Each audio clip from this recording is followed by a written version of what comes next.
who really hit for our citizens.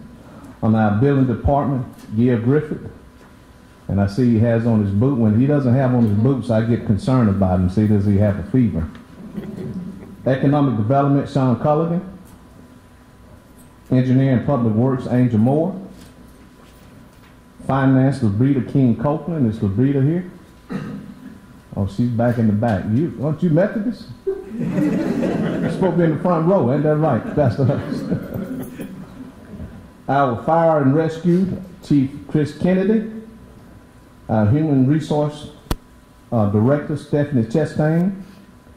Information Technology, the person you've seen running around here is Mike Bauer.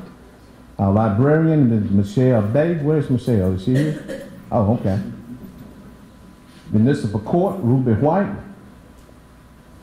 Parks and Recreation, we have Todd Hughes. Police Department, Raymond J. Smith. And Utility and Assistant City Manager, Stephen Smith. We also have our City Clerk, Melanie Lee. Our Office Manager, Shannon Davis. And I did see Judge Waldrop here, our Honorable Judge Greg Waldrop. Pat Lofton is not here. He's also one of our judges. Our attorneys, James P. Graham. Jim McCoon is probably on his way. He had some deposition today. He and Chan Gamble, who also help us with this. And I think I saw Christy in the back, who also works with. Christy, Stan, did I miss anyone from the city that is here? Who? Where is she? Oh, I didn't see her. Jennifer, if you can stand. She's hiding. Okay. Please join me in giving them a hand, because these people work hard every day for you all. Thank you all so very much. Now, I am grateful that you're here. We're going to go over this presentation. We're going to be very sensitive to your time, and as I stated earlier, we truly want you to ask questions. And what we've decided to do this year, and let me give a disclaimer, is that we're going to show our general fund balance, as we always do. But the desire of this council for this year is to be able to show you on some of the things and use a SWOT analysis, as I call it, or as we call it, to show you our strength, our weaknesses, opportunities, and threats. And we'll wound that up at the end. But first of all, let me say, I am very encouraged about the future of Phenix City. And I will talk about that a little later on at the end, but I am very encouraged. Along with this council, we are very encouraged about the future of Phenix City. But I will say this, it can't just be the council. It has to be the people of Phenix City who we serve. We are just your stewards who handles your money and to take care of the business of this city, and we certainly thank our city manager for doing that day in and day out. So with that said, we're going to go through the slides. We've introduced all of our council members, and we have them on the side, and let me refrain from this. In the back, we have a complete copy and more of what's in our package. So as you leave, you're more than welcome to get those. Can everyone hear me? Okay, you're more than welcome to take those. And also, we have a sheet of signing for people to sign in who wants to serve on boards. What we've done in the past is that as a board become available, the council reach out to people without talking to them, that would not put them in a tough situation individually or us as collectively. So what we've decided to do, as you would like to serve, you can sign up on sheets, and that'll be ongoing, and then we can turn those names in, okay? Did I miss anything, council? Anything else I need to say, city manager, Arthur? Okay. We've already introduced our department heads. Thank them for what they do. And this is our general fund balance. And as I stated earlier, we're going to hit the spotlights on this, and as you look at this, our total asset is 14.2 million, which is flat. Last year, 14.4. but it's basically flat. And if you look at this, you can see where some of the decreases were. But typically in the financing world, we are typically flat with our total asset, which we're in great shape. And you'll begin to see as we go forward how well we are as far as our reserves and our liability that has gone down.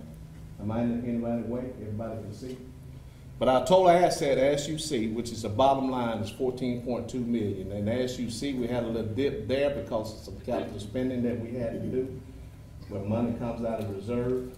We've had, back this year, we had a huge sinkhole that cost us over $1 million, and there's other things. But as you see, we've done a very good job as far as growing that from that year to this year. So when you look at it from a percentage-wise, it's only down about 1.56%. But basically, we're flat as far as our total asset on our general fund balance. This is our general fund balance. Liabilities standpoint, you see that's a decrease, which is a good thing. That shows you how we pay our bills and we do things on a timely manner. Because at the end of the day, this is a business. We run it like a business, just like you do your household, and we have to watch expenses. We have to make sure the inflow is coming in. We have to make sure we have enough of that inflow over where we can have a strong reserve. But that drops, if you look at it from a percentage standpoint, which is very good. That's about a 24% drop, but still, it's trending in the right direction. And again, we're just gonna hit the highlights of these. We were at 1.6 last year, we're at 1.2, which is a good position to be in. So after all of that, and we know when you look at your net worth, as you do an income statement, the difference of that is $12.9 million. That's what we have in our reserve, $12.2 million. As you look and see, it's up some, but as you do your total assets and your total liability, you add that together, it balances with what we had on the very first page of 14.2. So very, very strong right here. That's where the rubber meets the road. And anytime organizations, I'm not going to even necessarily talk about municipalities, but it's very dangerous for municipalities, governments. Anytime you start having to spend your reserve on taking care of the day-to-day operation, typically you're headed in trouble. So we're in a very, very strong position right here with our reserve. And again, the total assets and the total liability comes up to equals that amount. Right here, the great thing about it, when you look at these numbers, our total assets and our total liability and our budget for this year, which was $37.6 million, which was slightly up from that year, and this year is up. Our 2018-2019 budget for this fiscal year is $39.3 million, which is a 3.5% increase or $1.3 million increase from this year to our fiscal year coming in, which started in October. But when you look at this, the great thing about this is that we're at 125 days of operating funds. Now, you see where we dropped some, but there's a reason for that, and I will explain that. But in today's environment, if you can have 125 or more than a 1-to-1 ratio, you're extremely being good stewards of the money, and in this case, of your money. But we're at 125 days of operating funds. The law is 90 days. Most cities are in around the 60-day operating fund. What that means is that even if our total income get cut off to some degree, and God forbids that things can happen, we will still have 125 days to operate without any funds coming in. So that is strong, and that should let you know that these people work hard for you. But it did drop some from last year, and I'll explain that to some of the capital and some of the things we had to spend some money on. But you will see in this general fund budget. Standards & Poor's, as we reported last year, we're still strong with a AA- rating. We may have them come back in as we look at doing more things and using the bond market, but we still at a strong AA- rating, which is very strong.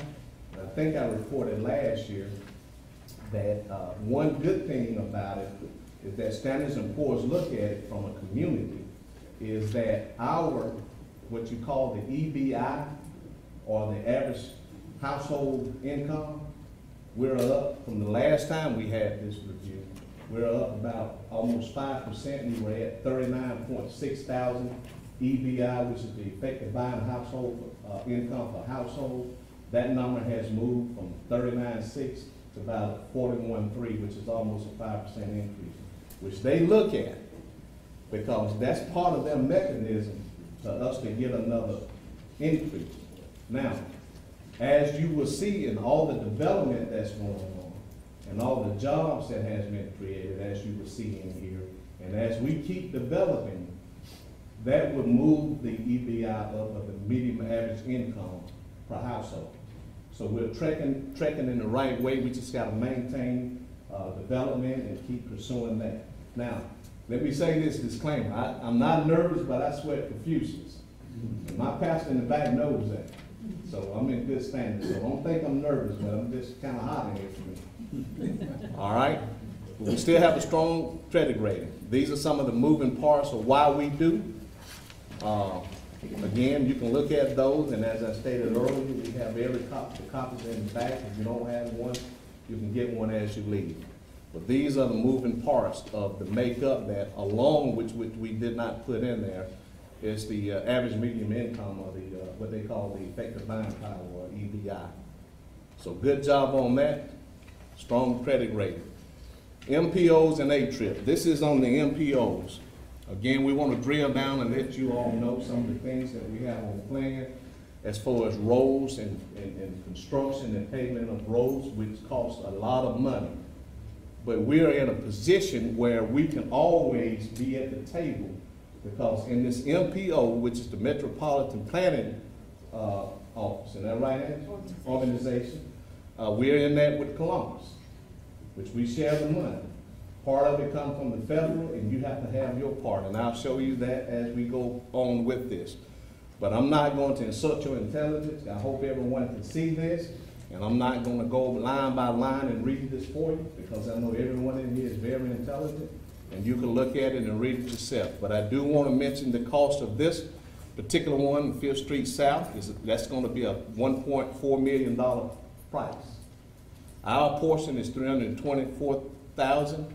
The federal fund part is 1.15, but this is the key. And you look at that, that's all money that's coming from the city that we have to pay to be able to get the total cost of this. This is from the federal. And when you look at that, 5th Street South, you look at Melanie Lane, you look at South Railroad Street, the city cost, our portion is this. And you'll see a total of that. But the key is you have to be shovel ready. If you don't have the money, you will not be able to get this. And I don't think anyone in here who can invest $20,000 and don't get $80,000 back, I think anybody in here would do that using that number. So this is a 20/80 match, which is the MPO for roads and things that we have to take care of in Phenix City. But I'm not going to insult you reading all of this, because you can read it for yourself. But I do want to say this point. We're doing resurfacing of roads in every district. Every one of our districts, we're doing that. Proceeding on, these are some other ones. As you see here, again, city cost, federal cost. So the total cost is $7.1 million.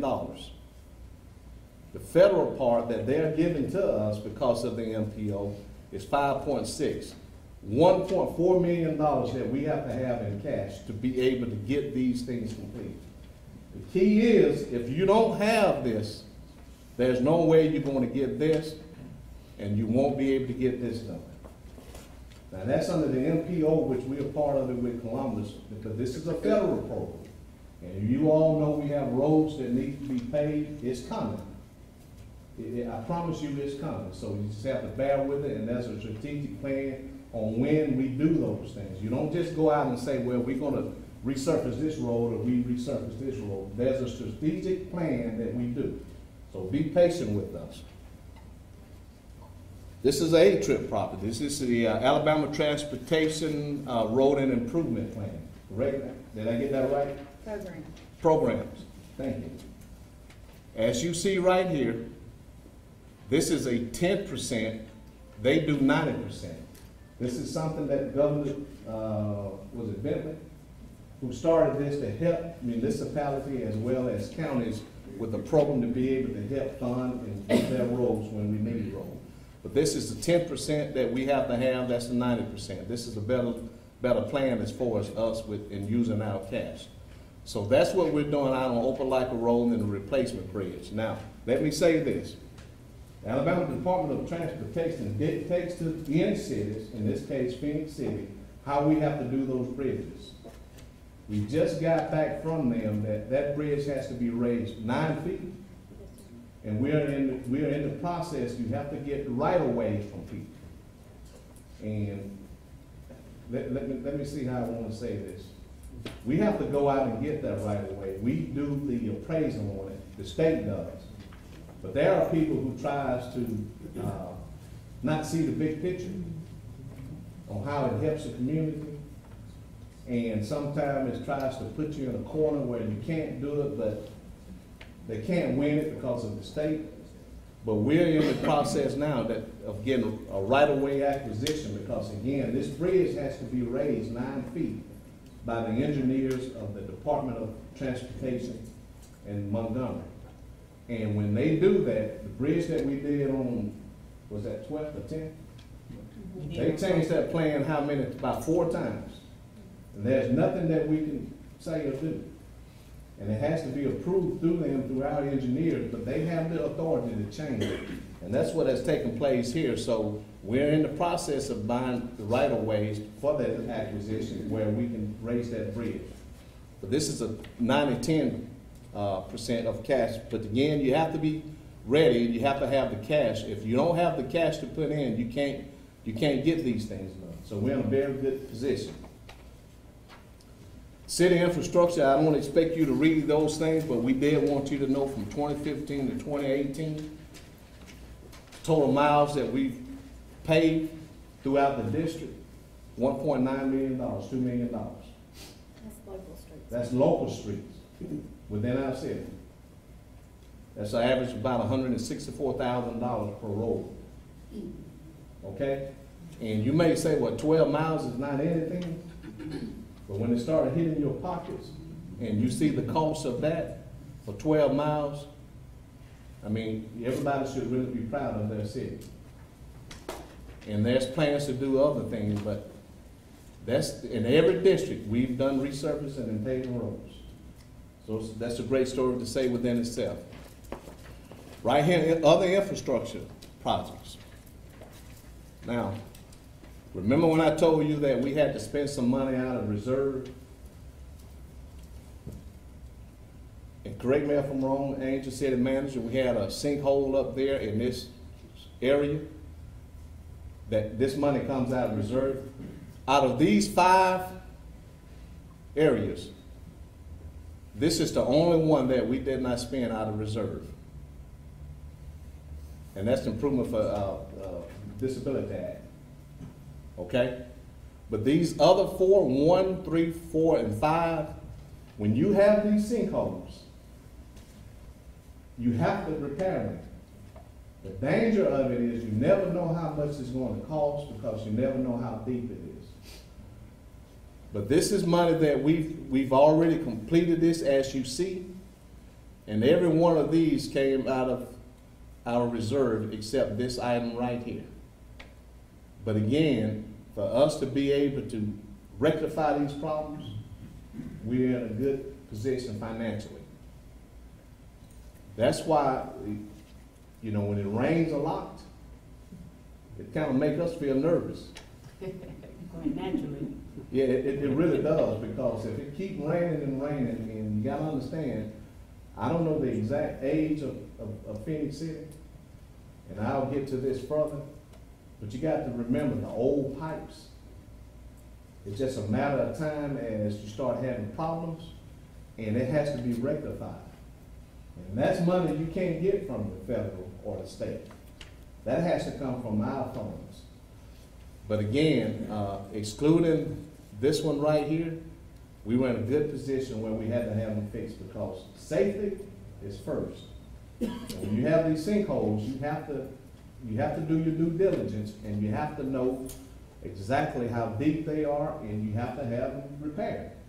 No ifs, ands, and buts, but you gotta be ready financially. Here, these are some upcoming things.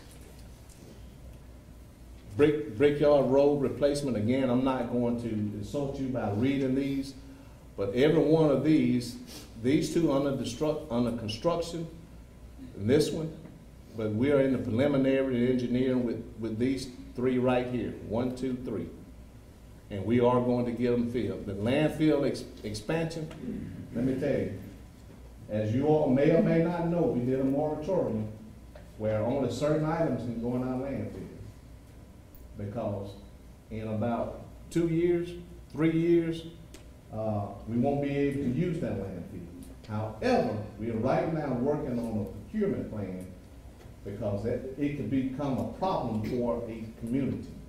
The one that we have now, we have about 2 or 3 years left on it. So for that, some of the houses, we have slowed the number of houses that we're tearing down to keep from having to take it to the landfill, because if we tear them down at the rate we've been doing, then the life of that landfill, what we project, will not last. So we've done some of that, and there are certain things that we can put in. But we do have a plan, and we're working on that right now to have another landfill before time runs out on that one. Okay? Here, utilities and capital projects. River Chase Drive Force Main, that's been completed, $506,000. Water filtration plant, that's what we had to upgrade for, and Steve, is this SCADA? Yeah. This is a security mechanism that lets us know when we have problems at our filtration plants and other things. So all of this has been completed. Over 50% of these has been completed. These are the ones that are in progress. But look at the cost, $2 million. And let me tell you this, you know, you have to watch that money. You have to be stewards, because things going to happen. This is an old city. We have old dilapidated pipes. We know that it's going to happen, but we are trying to get ahead of that, and we'll talk more about that. But over 50% of these things has been completed on the utilities capital project. $2 million what it's going to cost. And you can see that for yourself. We have a splash pad here, which will put us in a position for this community and the city that we will have a splash pad in every district in Phenix City for our kids and adults as well. So that one's in the progress. But you can look at these things that we have to get done right here that is in progress. But the total cost is going to be $2 million. A lot of money. All right. Proposed utility rate. This council, we've already passed a resolution that in April 1st, our water rate's going to go up. Now, and I will show you on the next page or the page after that how we are still the lowest in our area. But let me tell you that this is critical. This is very, very critical. Of all the things we read, the infrastructure of cities, old cities, if you don't have a procurement strategy in place, it's going to cost a whole lot more money than it does today. Give you an example. Some of the material I just read are sitting in Florida, some cities in Michigan, a well-known city in Florida, because they neglected their infrastructure, it's going to cost them $1.3 to $1.4 billion. Now, why is that happening? And this is me saying this.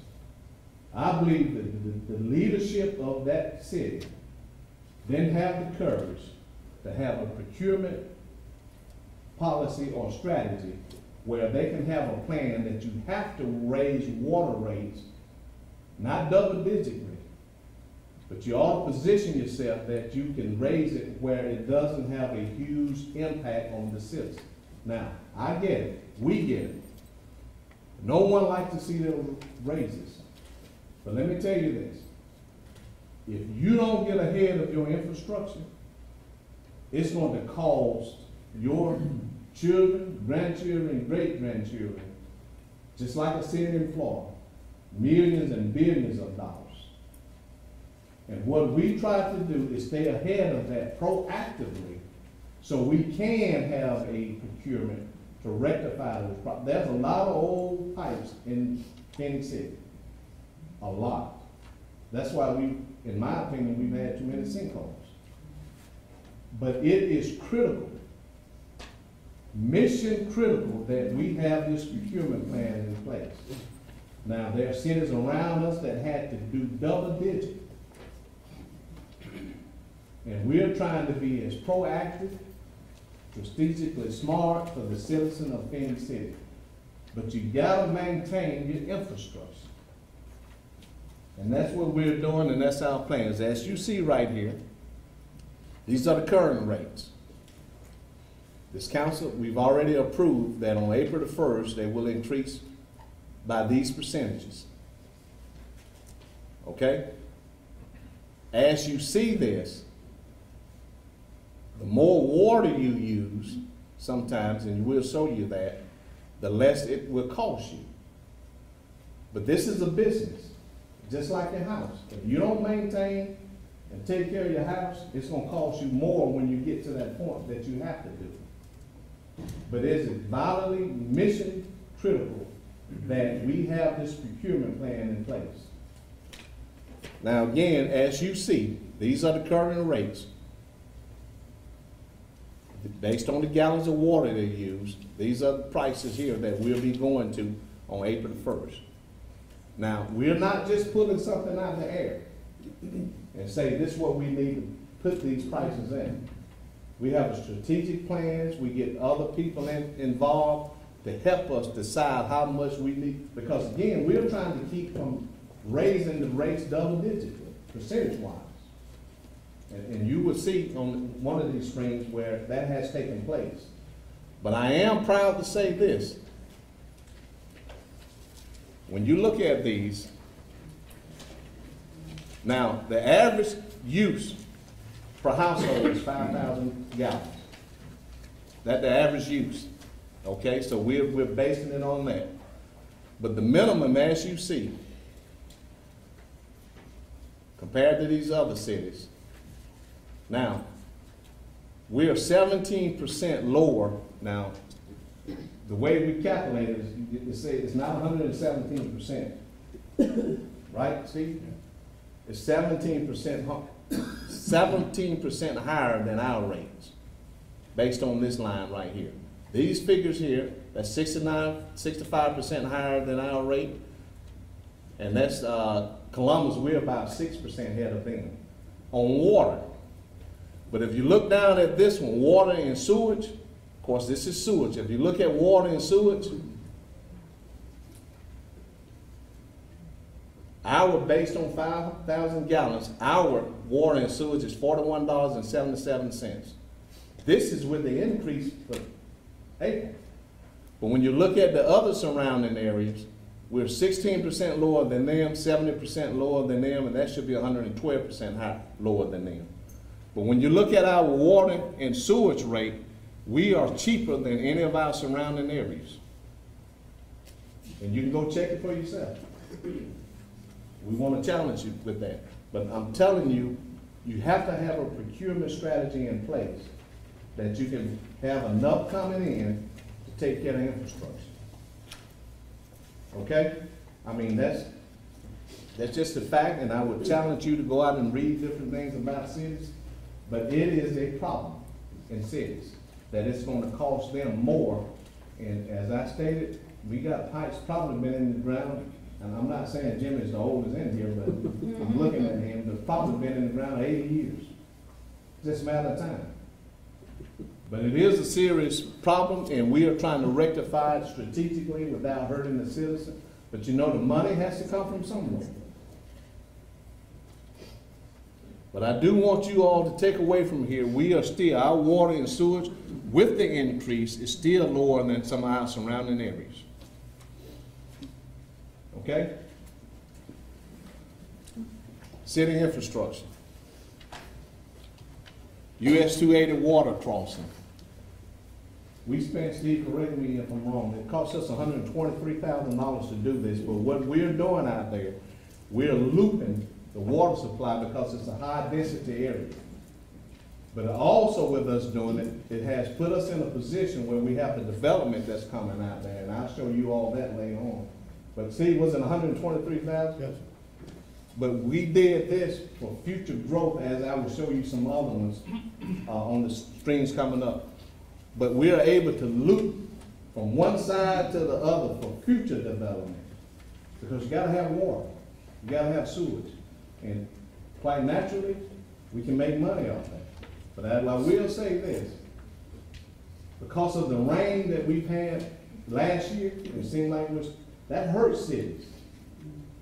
It hurts cities because people not watering grass as much, they're not using as much water. But we're still able to overcome because we have a plan. But we did this so we can loop that whole area out on 280 bypass, and because of that, we have the development that's taking place out there, and we'll talk about that in some slides ahead. Somerville Road sanitary extension. We're doing this for future growth up north. That's why we're doing this, because water and sewage, you can make money, and it's sustainable for the life of the city. That's how you get the returns on your investment. When it costs you to put this out here, but over time, you will get your return on your investment back. So this is what we're doing for development going up north, up Somerville Road. The same with this one. We are projecting for growth and positioning ourselves where we can have development going on. Because the water is where you get, and the sewage is where you get your return on your investment. Here, 26th Street, this was on 6th and 7th. This up around 6th and 7th, I think. Am I right, Steve? Yeah. Okay, we're doing that, you know, because this area needs it. And let me say this too, on this one right here. We're doing it for future growth, but there were problems with water pressure up in that area. And we're rectifying that because of the growth. But we've also done this so we can have more growth for development, okay? Right, city manager? Okay. Main on 26, that's on 6th and 7th Street, then. 67th Avenue, I'm sorry, that's street. Sanitary main replacement, the same area that's needed in there. Highly important. Water and sanitary relocation, Opelika Road, again, we talked about this with us having to raise that bridge out there, and we are acquiring the right-of-ways, and we're talking to people about acquiring their right-of-ways along with the Alabama Department of Transportation. Okay, the treatment plant.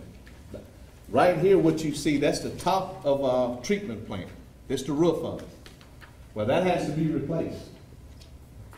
And Steve, correct me if I'm wrong, if you rebuild this plant, probably cost what, over 100 million? Easily. So again, you have to maintain it. This is the top of a roof, so that has to be replaced. And that's what we're in the process of doing. And a lot of this stuff comes down from the Alabama Department of Emergency Management. So you don't have a choice. But thank God we're in a position where we can. This is the building right here. So what you saw earlier was the top of it. So what they're having to do is to put those new pipes in, put the pipes inside of that, and then come back and lift that big roof to put on top of it. Now this all maintaining the city now, to make sure that we are keeping our infrastructure. Okay? Manhole. We have 4,500 or more manholes in Phenix City. And correct me if I'm wrong, maybe I shouldn't say this, but by the end of the year, we have to have inspected every one of them. Each and every one of them that's coming down from the state. So you don't think it take a lot to run a city? And you're with size of 38,000 people? But we take it very seriously. But we are testing every one of our manholes. over 4,500 of them in Phenix City. That has to be done by the end of the year. Of course, you all know, and I know you all are getting impatient, we all getting impatient, isn't that right, Arthur Bay? That's right. Every minute he's village across me. Well, we've had a lot of rain. They've had to move over 200 cubic square feet of dirt, but they are working. The retaining walls, the pipes that they had to put in there, but it is coming. And the anchor store is Renfro's, which are quality people. And if you haven't passed by there, you need to pass by there because they are working. It's going slower than what we all hope, so you all just be patient with us. Am I right, Mr. Day? That's correct, sir. Am I right, Stevie? Every meeting, man. Every meeting. We're excited about it. Right here, Crawford Crossing. This is out where the old Kmart, Grant City used to be for some of us who may remember that. But this is the picture before, and this is the picture afterwards. That's what Planet Fitness is. And I think, Sean, they had over 5,000 members. Yeah. Well, I was in there last night, and I had to wait to get on the treadmill, so I know it's January. But you can see some development. And let me tell you, people want to come to Phenix City. This is a firm that's from Mississippi. Am I right? So they want to come, and they've been looking at some other areas. Right here, this is the one I was telling you about when we looped the water and the sewage. Because of that, we have Hampton, who's out of Atlanta. This is site 2. This is their second site. Now, and they're still looking for other sites. Am I right, City Manager? They want to come, and they're not from here. But this is a 19-acre development. As you know, where Chick-fil-A is, Verizon, and McDonald's is right next to it. And there's other plants where the road can loop all the way around where there's other commercial development that can take place. And we're hoping and we're thinking that it's going to come all the way around to to connect to the hospital, to connect to the road going to the hospital. But they are already committed to come, all these. We've heard of that in covers, and the only one, the closest one here is where, Sean? Mobile. Mobile. So look them up, covers. Actually, there's one in Noonan. What's that name? There's one in Noonan. One in Noonan. But they've already committed, and there's others that are looking at to come here.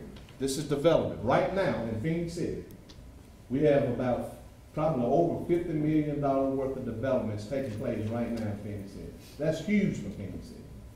Over $50 million. That's huge. And guess what? Some of the other things that we're dealing with and looking at, it's going to be more than that. So I'm very encouraged by Phenix City. Again, out Highway 80 West, it's a 14-acre site right next to Walmart out there.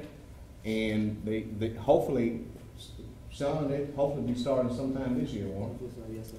So that's another development. That's not included in the 50 million.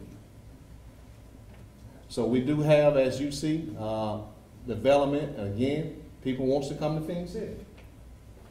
So, you know, I tell you what, I always tell people, compared to, you know, Atlanta, other places, it's priceless. You can get anywhere you want in 15 minutes, and that's priceless.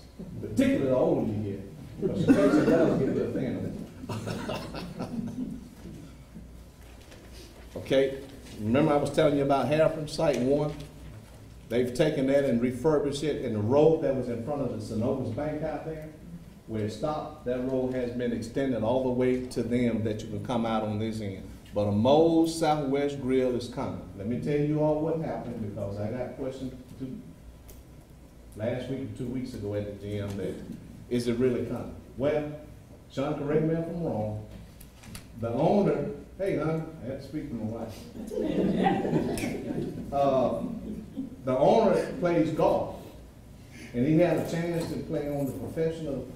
Senior U.S. Open. What's that? Senior U.S. Open. Senior U.S. Open, so he put everything on the back burner to go play in there.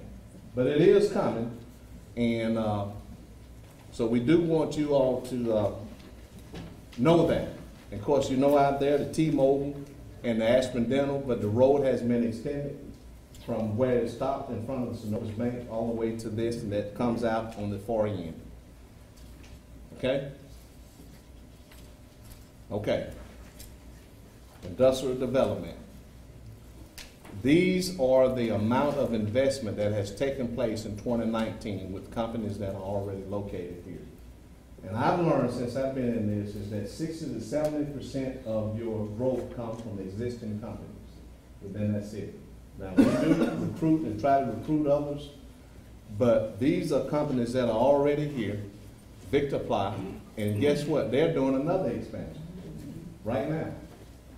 Created 48 jobs. John Mansville, they expanded, didn't create any job, but we didn't lose any job. But there will be at least 2 or 4 that could possibly be created, but we're not losing any jobs, which is very important. Logan Machine Shop invested that amount in the game. $40 million created 79 jobs. And if you want to go down and check, come down to the city and we can show you that.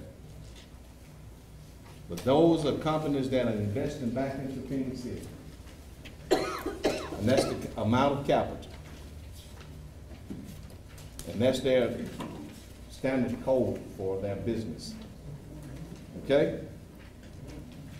Community, we talked about the splash park that is coming down in Meadow Lane, and we will have a splash park in every district.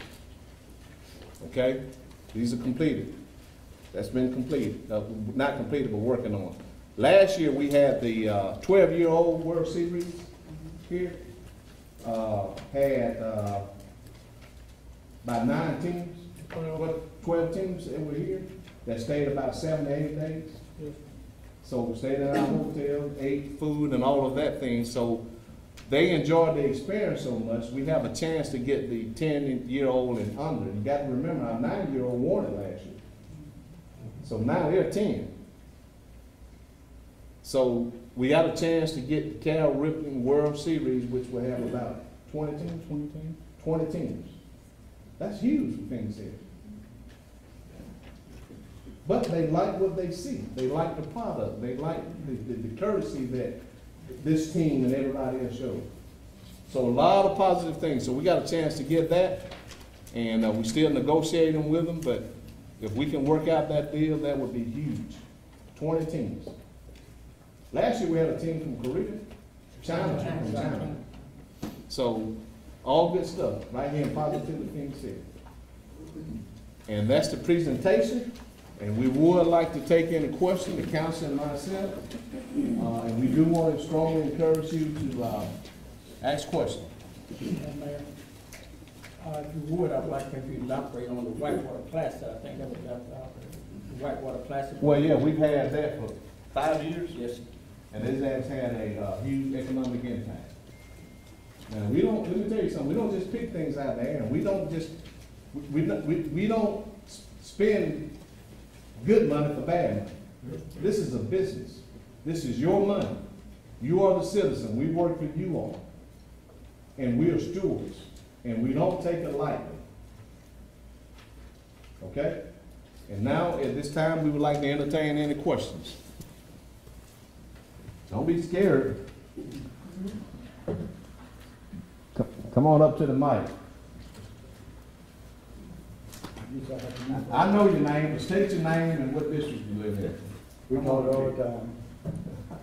Y'all have to excuse me, I'm an old man. That's all right. 4 years old, broke down, but I live at 1909 5th Street South. My name's John B. Sin.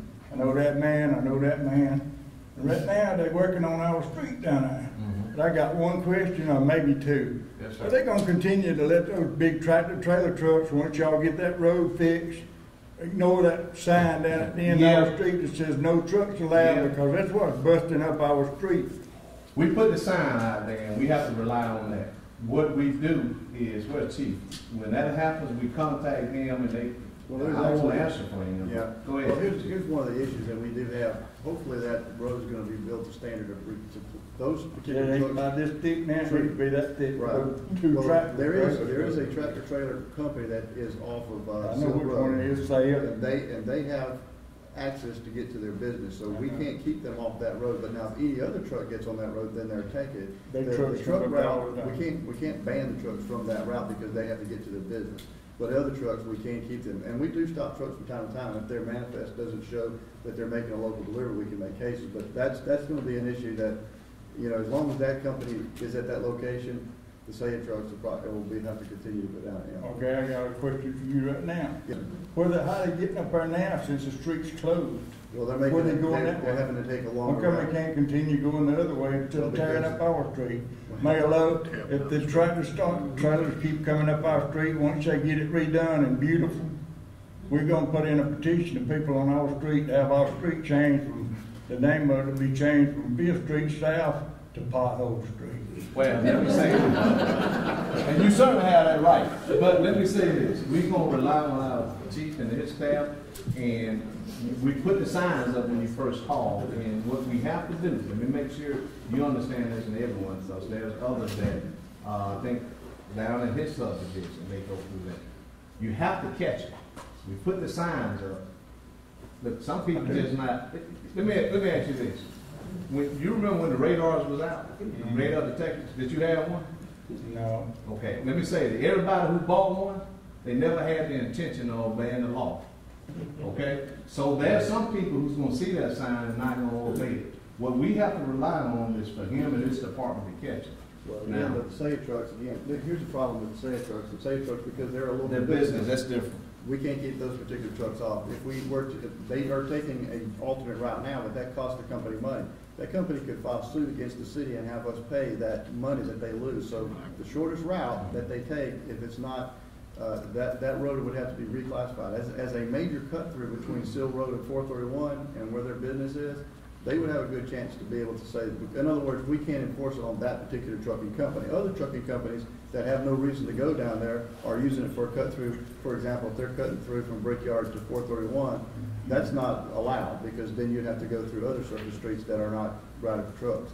That particular trucking company is the only one that we can't stop. Now, other trucking companies we can, and we do attempt to try to stop them. I will say that depending on what kind of freight that the Sayers are carrying, you know, we've worked with them and talked to them, but that may be an option to try to, because most of the time when they're going to Sayers, they're picking up an empty load to go pick up a load of the truck, and then they drop back off. But that's not a transportation hub. That's just a workstation or a dispatch station is where they're at. But I understand your concern, but that's where Fifth Street South is and where that business is located. It's very difficult to I keep everything. don't want to take up a whole lot of your time, but I'll tell you this, I've seen trucks come through there, going to the junkyard with a load of junk on them, big Right. old tractor. And those would be allowed. I've seen the Coca-Cola truck come through there, I've seen the beer truck come through there. Coca-Cola and beer I've trucks seen the delivered dump to trucks the come through grocery there, I've stores. seen the cement Yeah. trucks come through there. Let's do this, we gonna try to get them more involved in the ones that don't supposed to be there. We gotta catch them. But you're not the only one, some of them go through. All the people on my street rely on me to take care of them, Well, we appreciate because that. I've been living on the street 50 years. We appreciate it. Other questions? Come on, Ms. Walter. Mayor Lowe, city council members, good to have, see each one of you tonight. Hold the mic down. I'm Pat Waldrop with the Heritage Insurance Agency, and we're located at 1610 Broad Street. And I want to commend you for the presentation. It's wonderful, and I'm just delighted with the way things are going. Phoenix City's on the move, and I love it, and I'm happy about that. I do have one concern, and that's our bid process. I was watching council meeting on one Sunday afternoon a few months ago, and an award was given for insurance bids to the Thompson Insurance Agency out of Montgomery. We have 4 local independent agents within 3 blocks of City Hall who are all capable, have the same companies that the Thompson Agency has, but not a single one of us were invited to bid the insurance for the utilities nor the city. We contribute in time and money back to the city. we have payroll, we have expenses, we pay taxes. And I would just like for the city to consider bidding the insurance and other things, not just the insurance.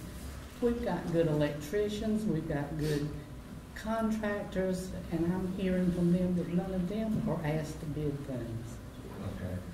I looked into it and was referred to Mr. Bauer with the IT department, and found that we do have bid requests posted on the calendar on the website. It's awfully hard to get to, and so I went on the calendar and I asked Mr. Bauer if he could go back months to see if it was put on the calendar. Nothing was ever put on the calendar about the insurance bids. So I think that Mr. Smith addressed City Council and said it was put out for bids, but it was not locally. So I'd like the City Council to address that. Okay. Steve?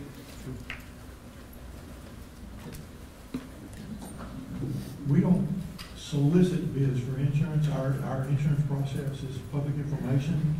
Our general fund insurance, for example, is with a local firm, a much bigger policy, because they came to us and asked us to propose on a policy. Insurance is one of the things that under purchasing laws in the state of Alabama are not required to do bid. But anyone who wants to come and make a proposal to the city for its insurance is free to do so. And that's been the city's policy since long before I ever came to work with the city, 16 years ago. And insurance is a professional service. Professional services are not required to be bid. They're based on professional service. But if anybody that the utility insurance, which is what was just approved by City Council, renews every January. And we just do a 3-year contract, so that will be for 3 years.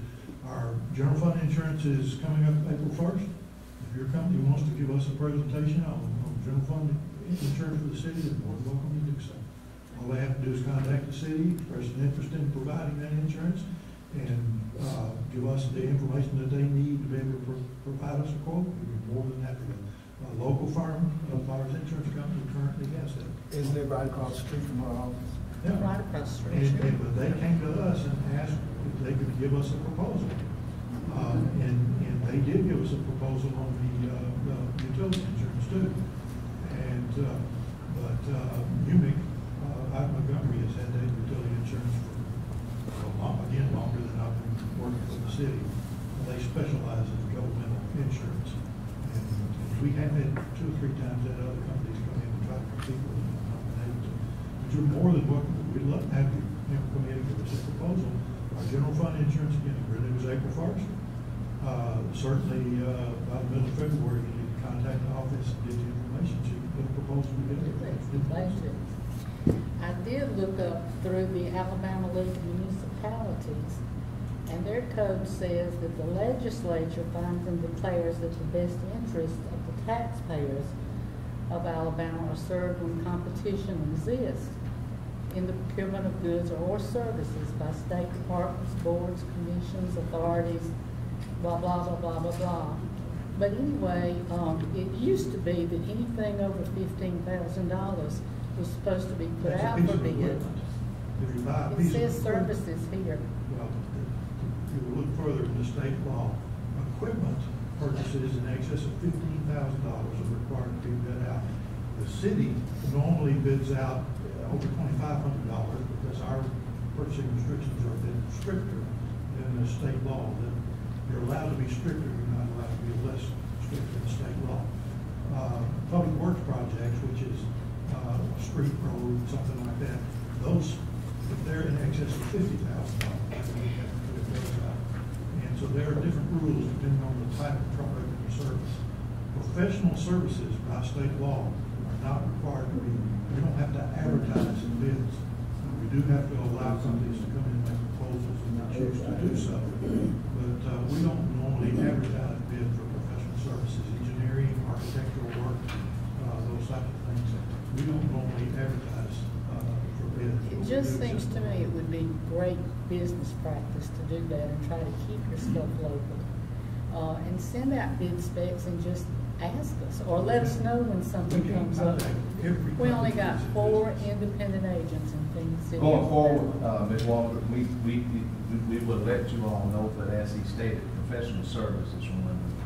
It says here, but just- professional services. Yeah, but you're right on the 15,000. I'd be more than happy to give you a copy of the Purchase State law.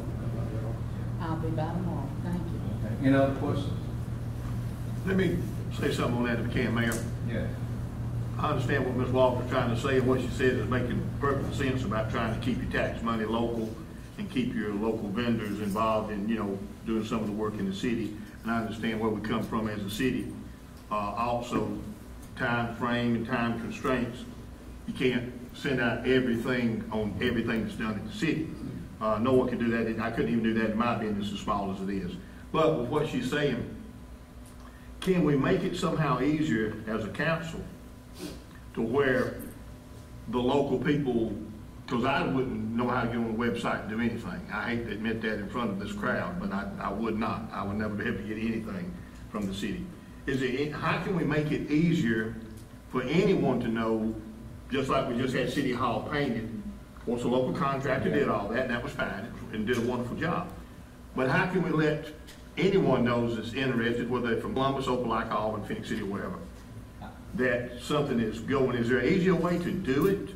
Is the website, could it be made easier to understand or easier to go to? Or can something be put on the website, like Mr. Smith just said, that gives you dates of when certain things are going to come up in the future? I'm just I'm thinking outside the box is what I'm saying. Mike. Yeah, Mike. we could add something to the front page of the website. It's just, on the front page, you have limited real estate. Right. So you don't want to put too much on there, but it's something we can work with. Well, just like we do upcoming events within the city, is there, maybe something on a special page, it just says upcoming needs, and I know everything doesn't have to be bidded, and I'm trying to make it where everything is bidded, because then we get into a time frame. But the things that could be bidded and possibly could be bidded on by local people, and when I say local, I'm talking to anybody within, say, 50 miles of here. That money can still remain in our local economy, and I'm looking to keep tax money in our local economy if I can. And we talk about that all the time, and I do want to make this statement, Ms. Walker. I don't want anyone thinking that we're deliberately trying to keep people out from bidding. That's not the case.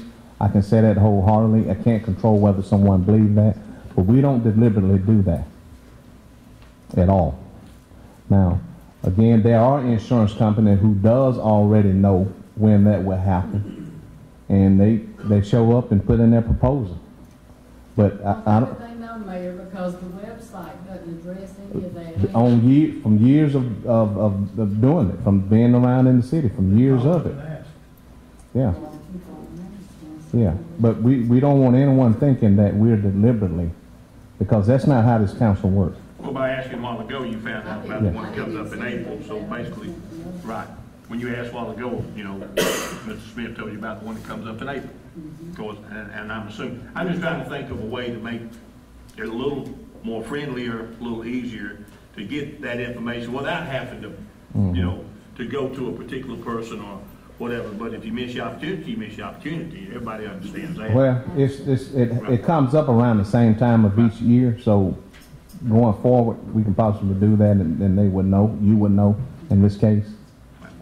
Yeah, because we're a steward, and now it's a business. And let me say this, and I'm glad it reminded me. I showed you all those prices of the increase of the water. And let's be mindful of this. If that department was run by an independent company other than the city, those rates would be much higher. Oh yeah, way higher. Extremely high. And what we're trying to do, the cost of business, there's a cost for doing business. So if you have an independent group doing that, those rates will be much higher than that. Because it is an issue, and we got to rectify it, and we got to hit it head on. Okay? But we appreciate that. Any other questions? Feel free. If you don't want to come up front, there's some, in your program, there should be some paper that you can write and turn in the questions, and We'll get back to you. Okay? Any other questions? Council? Anything? You got You anything to okay? say? You okay? I will. Good evening, and Happy New Year to all of you who I have not seen thus far. We are off to a great start, as the mayor has outlined. It is truly a good thing when our mayor can stand before the citizens of our great city and show what direction we're headed in. Our municipality is stable, and we saw those numbers tonight. But we all have to do a little bit more in the city. I think it's only natural that I speak this. Just like Ms. Waldrop asked about businesses having the opportunity to have money put in the community. The businesses has a responsibility. Every citizen has a responsibility in our city. And what I mean by that is, we have certain businesses in our districts that when I get calls from our constituents that they are not holding their end of the bargain, meaning that we patronize the business, but they're not doing all that they can do to make sure that the business is adequately suitable for driving into and suitable ran. And so that's one thing that we have to hold our businesses accountable for in our district.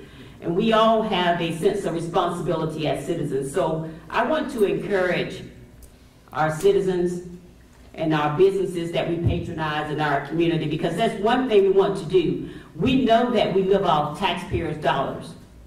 And one of the things that I want to encourage our businesses to do in all areas, and they know I'm biased when it comes to district, because I live in District 2. But mainly, make sure that you have all the necessary policies in place to make sure that when we patronize your businesses, that we're not hurting ourselves.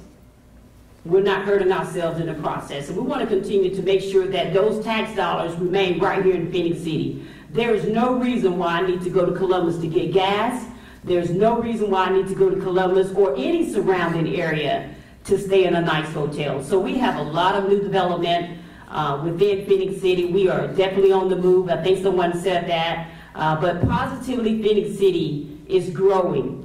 And one of the main things that us as a council, we want to make sure that sustainability is there. Economic development and growth and quality of life continue to exist in our city. We live in I believe we live in one of the best cities in the United States. So again, thank you all so much for coming out. It really means a lot to us to let you know that your presence has really made a bold statement. You may have come in and not said a word, and that's okay, but your presence has made a bold statement and saying that you care about where you live. And we also care about where you live. That's why we are working as a council to make sure that you have the best quality of life in Phenix City. So thank you all for coming. Continue to do your citizen duty, and that is to make sure that you help where help is needed. I mean, some of the smallest things that I always do, it's just the fact that if I see a piece of paper, and I know everybody don't have the passion that I have where I live, but if I see paper down on the ground, I picks it up, because that's what I want. I want to live in a nice, clean city. And to have, you know, the reserve that we have and the ongoing projects that we have, we are very blessed to be in Phenix City. So again, thank you all for coming out. And if there's anything that I could do for any of my constituents in District 2, please reach out and let me know. Don't forget, there's a board sign-up sheet, because one of the things I was not aware of when I became part of this great council was that there are a lot of boards, and we look for responsible citizens like yourself to want to serve in our community. So again, please take time to take a look at that in the back. I do encourage anyone who wants to sign up to do so, because we are always looking for great citizens to help us manage the city. So thank you all so much for coming out. You got anything? Let me just say a few things. The mayor had a good presentation tonight. I'm proud to be part of this council. Have a lot of faith in this council. Have a lot of faith in this city. City's growing. We're moving forward. We're heading the right direction, but as anything that grows, you're gonna have some stumbling blocks. We've had rain, we've had weather. We've got issues with companies, with trucks going down certain roads. You take them off that road, you put them on another road, then instead of you being here, sir, those people will be here. You can't pass on problems, we have to try to solve them. And as the chief said, the biggest way we can solve one right now is just try to eliminate the trucks going down that road other than the company that already has a license to be there. Has to be fair with everybody. We treat this city like it's ours because it is ours. It's everybody in this room, everybody that lives within our confines of Phenix City. We things here. The first one, they maybe test the waters with the first one. They get a good feeling from the economic department, get a good feeling from utilities, get a good feeling from the council and everything, fire departments and all building departments, that they reinvest a little stronger. Other companies see them successful, they're going to come to Phenix City. But we also got local people investing. The one out there that he talked about next to Walmart is mostly local people. And that's very impressive that local people, we don't want to forget the local people. They mean as much to us as out of town money is always wonderful to have. It's extra money you look at. Local money is money that people have worked hard their entire life to keep here. I'm a business owner. Been a business owner, well, I've been working there 47 years. Been the owner since 1993, but we've been there 73 years. I've always wanted to see money spent within our community. It has a chance to come back through my driveway as a business owner. And then I have a chance to spend the money with other business owners. And the money keeps circling. When the fair would come to town, take everybody's money out of town, we'd all be singing the blues. And that's what used to happen. Phenix City doesn't want to see that happen anymore. We want to work together. This council works together hard. We work together as a unit, from the city manager, city clerk's office, all the department heads right there. Every one of them, you can pick up the phone, you can call any one of them, they'll talk to you, they'll take the time. I know I've called Mr. Smith several times about things. Each time I've called him, he's been right Johnny on the spot, either to talk to me about what I needed, or talk to a constituent that may have called me about something. I always have. Gil, Griffith, same thing with the building departments. Because a lot of things I don't know. I'm still learning. I've been doing this for about 2.5 years now. And I'm still learning. I hope I'm getting better at it, and I believe I am. But the biggest thing is I want you to know that everybody in this city, especially this council and the mayor, we're doing this to make Phenix City a better place. We're doing this to make Phenix City a better place for our children and our grandchildren. I've got a son that's in business with me. He has 2 children. I want to see Phenix City be what a legacy that we can leave for them with very few problems and a lot of good stuff for them. None of us will ever pass the buck on somebody else, but we want to listen to anybody that has issues and try to resolve the issues. Try to make things simpler and easier. And all of our department heads want to do the same thing. A lot of times you may come to me and ask me about something. I won't have the answer because I don't know the answer. And if I don't know it, I'm going to tell you I don't know it. I'm not going to sit there and try to make you believe something that's smoke and mirrors, because it's not. Nobody in here is a fool. Nobody in here is foolish, including us, including y'all. But I just wanted to say that this council really does work hard. We believe in each other. I'll go back to any one of them sitting at this table right here, go back for the mayor. I know they would do that for me. Phenix City is on, remember this, Phenix City is on the move. We've done a lot in the 2.5 years that I've been here. I've seen good growth. And it still continues to grow. We got things still in the work that hadn't even come. We haven't even started developing the riverfront. Hadn't even started developing Fifth Avenue extension up here. And my goodness, look at the opportunities right there, and the businesses that are going to come there will be multiplied multiple times over what we're doing. It takes time, but it takes money. And the money that we spend, we try to get a good investment return on it. The mayor always talks about that. Return on your investment. Any business person thinks that. So please keep that in mind, that we're growing. We're going to have issues. We're going to have problems. They can all be worked out. They can all be solved. And just want to tell everybody, thank you for being here. Thank you for being concerned enough to be here. Thank you for caring about your city. I want you to love your city as much as I love our city. And have to take a lot of love, because I'm telling you, Been here all my life, been part of it all my life. Can't imagine living anywhere else. Wouldn't want to live anywhere else. I'm just excited about seeing the future that our city is headed to. And I really believe that we have a lot of, next year when we have this again, I believe that board will be lit up even better than it was tonight. And be a lot more impressive things to tell you. And there'll be a lot more completes put on that board. Where we got working on that now and in progress, most of that will be completed by next year. So thank everybody for being here. Just want to tell you, continue to work hard for your city, and as Ms. Johnson said, take pride in your city yourself. Sign up for some of these boards. If you see something that's not right, call somebody. You see something that's being done right, please call somebody.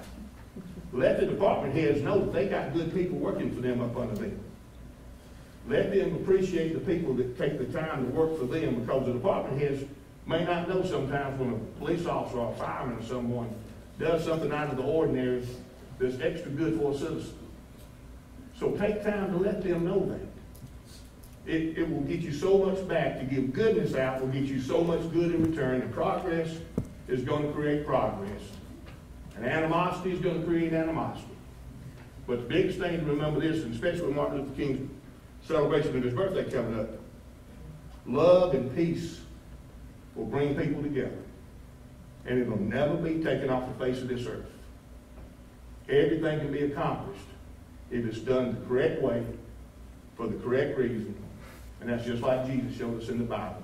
To love each other as he loved us. And if we'll do that, a lot of our problems, a lot of our issues will go away. So thank you for letting me say what I need to say. Thank you. Well, I'm known on the council to talk quite a bit, but since Steve came on the council, I think he replaced me in talking. He ain't lying.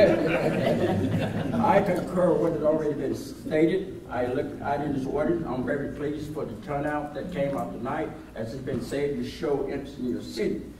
As I sit here, I was reminiscing back, Mayor, I've thought about the bridge, I believe 10th Avenue Bridge and the other one. 12th Avenue, those two bridges, as I sat there and I had the opportunity to participate in those bridges being replaced.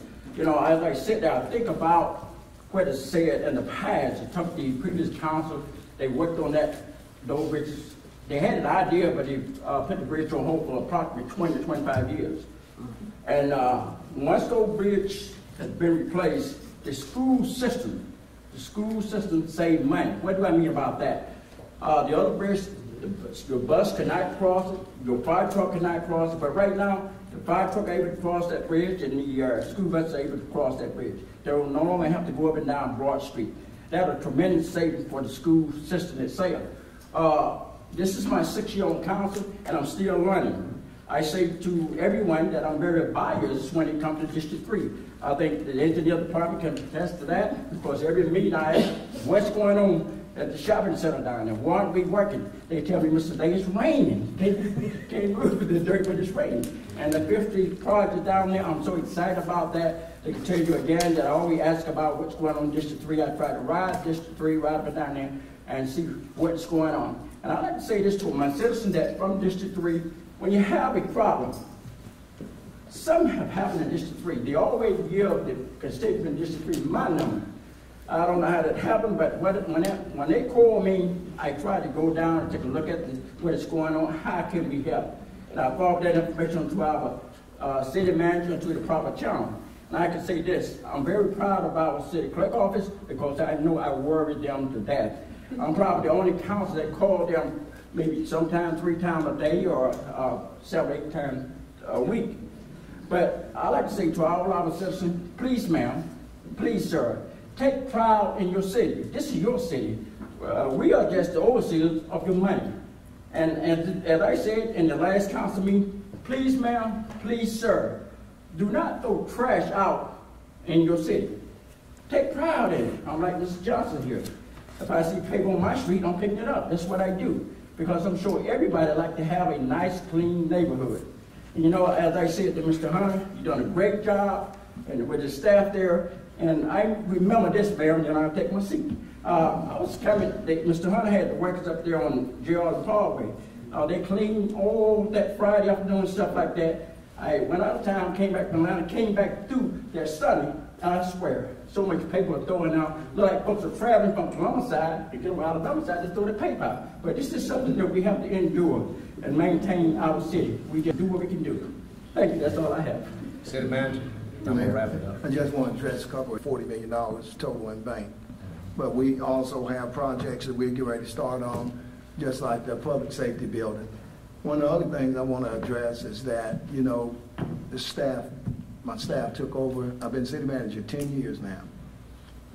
Took over during the worstest recession we've had in the dollars worth of grants throughout that time.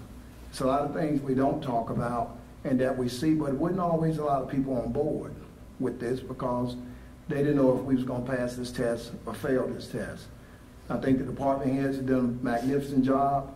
We do have a process. Everybody falls up under a check and balance, including this council. Exactly. The council approves things that are recommended to them. We do have a bid process. We also have a professional service process that we can choose to. If we have a business that don't perform the way they're supposed to perform, what if they are the low bidder? That's why the professional service process is in place. We don't have to pick them. At the same time, you can have different people in this city that's been on board from businesses that's always downtown checking to see what was going on. Ms. Bailey, who taught us at Chattahoochee Valley, who worked for the insurance company, was one that was always on site to find out the dates and times when things was going on. And she always, just like a lot of the other businesses. And as a city manager, we can't let people hold the city hostage. If we have people inside this city that don't want to develop, and I have an investor out of Texas that want to invest $40 million, come to Phenix City. We have somebody out of Mississippi that want to invest in Phenix City, come here because the stores and the tax dollars stay.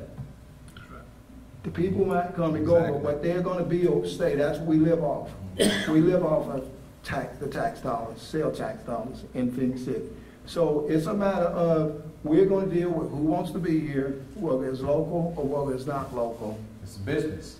That's what it is. This is what the way we have to operate, and that's why we have on. And our concept was to take a look at every part of the city, so no people, no person, or anybody would think their side of districts is being neglected. So that's what we did. That's why we're out 80. That's why we're downtown. That's why we're on 431 South. That's why we're doing things we're doing to make sure we encompass every district inside of this plan that we put in place. And we've been very successful at that. And that's what we do, work diligently with that every day. Now, it's a lot of people wanting to come on board now. And I see that, and we work with everybody on board. But please, don't make it look like we hadn't paid attention to everybody that was here. Everybody had to have the opportunity and have had it, but we're going to do it the correct way because corruption can fall anywhere. And correct way the first time. That's correct. And I don't want to be a person, I'm firm on that, and that's the way we run this city, you know, at this point in time. That's what I have to say. Thank you. Mayor, I'd like to add this if I may, please.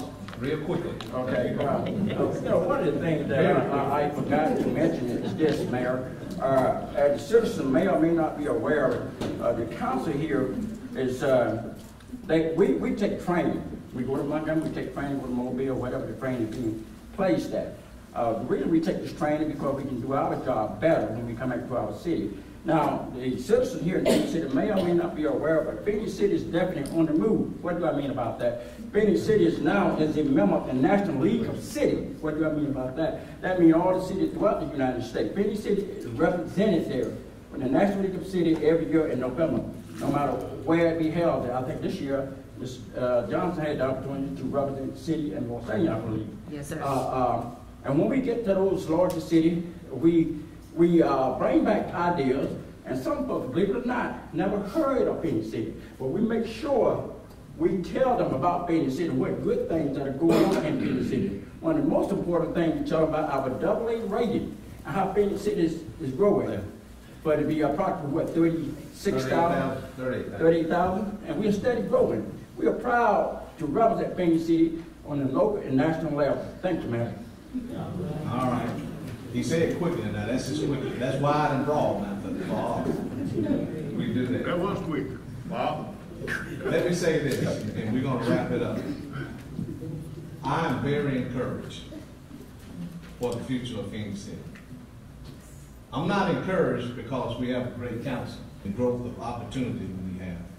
I'm very encouraged, not because we have good people that works for this city, but I'm encouraged because of the prayers that we do here in Phenix City for Phenix City. I'm encouraged because there's a group of people who meet every Wednesday and pray for Phenix City. I'm encouraged. I'm encouraged because God has given us mercy, and if there are problems, let's be part of the solution where we can be inclusive. Because only because of the grace of God and His mercy, we have a chance that we can raise this city. I talked about the threats. I talked about the weaknesses. I've talked about the strength. I've talked about the opportunity. But the biggest threat that we have outside of sinkholes are the people. So let's do what we're supposed to do for this community that we have chosen to live in. Because if we don't, we will all sink. But I thank you all so much for being here, and I want to encourage you to be encouraged for Phenix City. Thank you and have a good night. I know we probably kept you all a little longer. Thank you so much. All right. Thank you, Pastor.